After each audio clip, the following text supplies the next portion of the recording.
আদায় করছেন। আমাদের দেশে বহু আমল রয়েছে, যেই আমলগুলি মানুষ ভালো মনে করেই করছে, কিন্তু সেই আমলগুলি শিরকে পরিণত হচ্ছে। তার কয়েকটা উদাহরণ আপনাদের সামনে আমি পেশ করলে আশা করি বিষয়টা ক্লিয়ার হবে।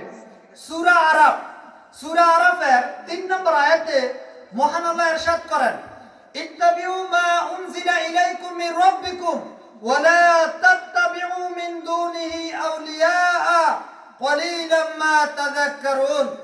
মহান আল্লাহ বলেন যে ইত্তাবিউ মানে অনুসরণ করো, মা মানে যাহা কিছু, উনজিলা মানে নাজিল করা হয়েছে, ইলাইকুম তোমাদের প্রতি, মির রাব্বিকুম তোমাদের রবের পক্ষ থেকে, ওয়ালা তাত্তাবিউ অনুসরণ করো না, মিন দুনিহি এটা ব্যতীত, আউলিয়া যদিও সে তোমার কোনো আউলিয়া হয়।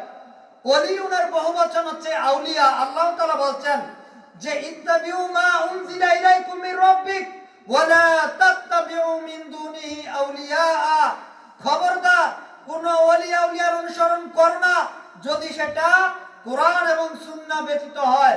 কলিলাম মা তাযাক্কারুন, তবে তোমাদের খুব কমই তোমরা উপদেশ গ্রহণ করো।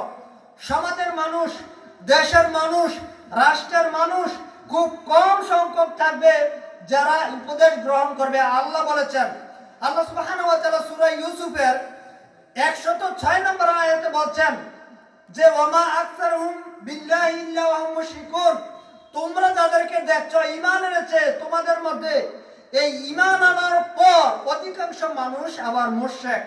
ঈমান আনার পর অধিকাংশ মানুষ শিরকে লিপ্ত, ঈমান আনার পর অধিকাংশ মানুষ মুশরিক। সূরা ইউসুফের 106 নম্বর আয়াতে বলছেন। তাহলে বোঝা যাচ্ছে যে বেশিরভাগ মানুষ ঈমানের উপরে অবিচল অটল থাকতে পারবে না।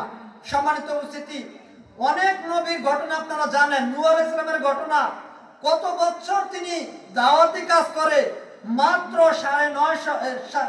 80 জন মানুষ তিনি উম্মত হিসেবে, যাদেরকে সঠিক অনুসারী হিসেবে পেয়েছেন, মতানৈক্য রয়েছে।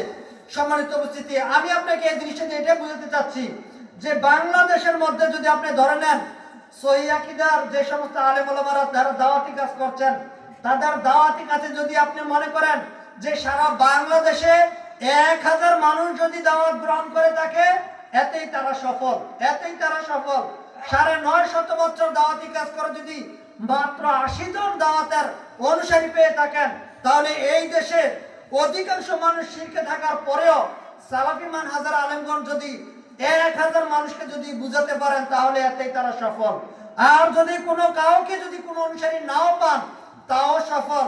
রাসূল মুহাম্মদ সাল্লাল্লাহু আলাইহি সাল্লাম আরেক হাদিসে বলছেন যে আমি কিয়ামতের ময়দানে যখন উঠলাম, আমি দেখলাম যে আমার সামনে দিয়ে কতগুলো কেমন মানুষ আসবে যাদের উম্মত হবে মাত্র 10 জন, যাদের সঠিক অনুসারী হবে মাত্র 10 জন, কারো হবে 8 জন, কারো হবে 5 জন। এমন বলতে বলতে রাসূল সাল্লাল্লাহু আলাইহি ওয়াসাল্লাম সর্বশেষ দিকে গিয়ে বললেন যে এমনও নবী আসবে যাদের কোনো উম্মতি থাকবে না। সম্মানিত উপস্থিতি, আপনারা জানেন ঈসা আলাইহিস সালামকে আল্লাহ তাআলা আসমানে উঠিয়ে নিয়েছেন। কেন? তার কোনো উম্মতি নেই, তার কোনো অনুসারী নেই, যার কারণে তাকে আসমানে উঠিয়ে নিয়েছেন।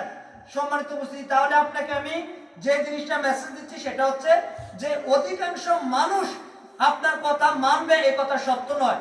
আল্লাহ সুবহানাহু ওয়া তাআলা আমাদেরকে বুঝার তৌফিক দান করুন। আমি বলছিলাম